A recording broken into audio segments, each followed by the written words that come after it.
আসসালামাইকুম, সবাই কেমন আছেন? দিয়ে নেবো, তোরা না খাস না খাস। তখন দিয়ে দেবো পেঁয়াজ কুচি। এই তো আমার রান্নাটা বলক চলে এসেছে।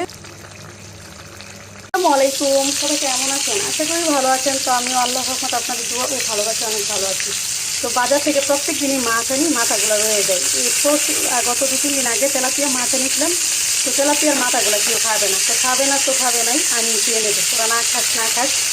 তো মাথাগুলো আমি কেটে নিয়েছি, 2-3 পিস করে নিয়েছি মাথাগুলোকে। এখন আমি সুন্দর করে লাল লাল করে ভেজে মাথাগুলোকে একটু ভুনা করে খেয়ে নেবো। যা বাদ দিয়ে না খেয়ে খালি খালি তো খেতে পারবো। আর তেলাপিয়া মাথাগুলো আমার কাছে ভালোই লাগে, তোরা না খেলে না খাবি। মাছগুলোকে আমি সুন্দরভাবে ভেজে নিচ্ছিলাম, একটু নুন হলুদ হালকা মরিচের গুঁড়া মাখিয়ে একটু মাছগুলোকে ভেজে নিচ্ছিলাম। মাথাগুলোকে এদিকে একটু টমেটো দিয়ে আমি একটু ভুনা ভুনা করে নেবো। এটা আমার কাছে খুবই ভালো লাগছে, কারণ মাথাগুলো ভাঙলে কাটা কাটা হয়ে যাবে, তার জন্য একটু ভেজে নিচ্ছিলাম। যদি কষিয়ে রান্না করতে যাই মাথাগুলো ভেঙে একদম কাটা কাটা হয়ে যায়।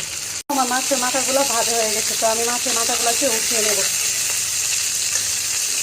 একদম সুন্দর করে ভেজে নিয়েছি মাছের মাথাগুলোকে। এখন দিয়ে দেবো পেঁয়াজ কুচি পরিমাণ মতো। রান্না করে যে এত রোদ উঠে সেটা বলার বোঝানোর মতো না, দেখুন কত রোদ। তো পেঁয়াজটাকে আমি একদম সুন্দর করে ব্রাউন কালার করে ভেজে নেব।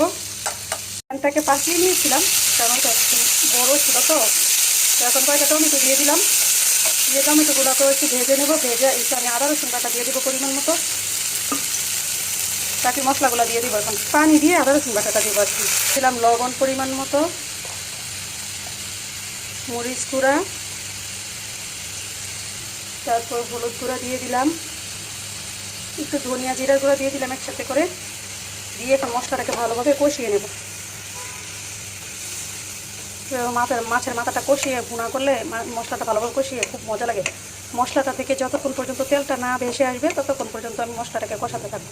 এই তো মাছের মশলাটা কষিয়ে এসেছে, এখন আমি ঝোল দিয়ে দেবো। ঝোলের জন্য আমি পানি দিয়ে দিলাম পরিমাণ মতো, মরিচ ফালি দিয়ে দিলাম।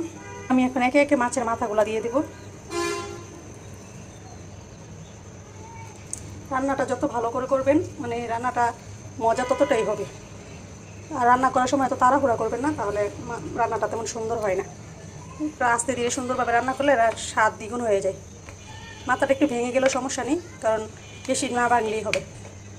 এই তো এখন আমি দিয়ে দিলাম, তরকারিটা হয়ে গেলে উঠিয়ে নেব আর কি। এই তো আমার রান্নাটা বলক চলে এসেছে।